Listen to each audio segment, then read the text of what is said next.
Thoothukudi housing board காலனியில் மழைநீரோடு கழிவுநீர் கலந்திருப்பதால் மக்கள் அவதியடைந்துள்ளனர். விவரங்களை செய்தியாளர் முரளி கணேஷிடம் கேட்கலாம். முரளி கணேஷ், இப்போ இந்த மழைநீரையும் கழிவுநீரையும் அகற்ற நடவடிக்கை எடுக்கப்பட்டிருக்கா? பாதிப்பு என்ன? காயத்ரி, தூத்துக்குடி மாவட்டத்தில் பெய்த கனமழையின் காரணமாக தூத்துக்குடி எட்டயபுரம் சாலையில் இருக்கக்கூடிய மாநகராட்சி 3வது வார்டுக்கு உட்பட்ட ஹவுசிங் போர்டு காலனி பகுதியில வெள்ள நீரானது தேங்கி இருக்கிறது.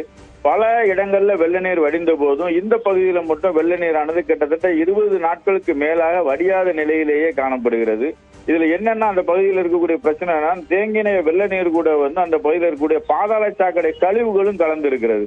பாதாள சாக்கடை கழிவுகள் கலந்து அந்த நீரினுடைய நிறமே மாறி பச்சை கலர்ல காட்சியளிப்பதோடு துர்நாற்றம் வீசுகிறது. அந்த பகுதியில தொற்று நோய் பரவக்கூடிய அபாயம் ஏற்பட்டிருக்கிறது. அந்த பகுதி மக்கள்கிட்ட நாம பேசும்போது என்ன சொல்றாங்கன்னா, குடிநீருக்கு பிடிக்கக்கூடிய தண்ணீர்ல கூட கழிவு நீர் கலந்து வருது, எங்களால குடிநீர் குடிக்க முடியல. கிட்டத்தட்ட முதல்ல வரக்கூடிய 6 குடங்களை பிடிச்சு நாங்க வேஸ்ட் பண்ணிட்டு அதுக்கு பிறகு பிடிக்கக்கூடிய தண்ணி தான் தெளிஞ்சாக்குல வருது.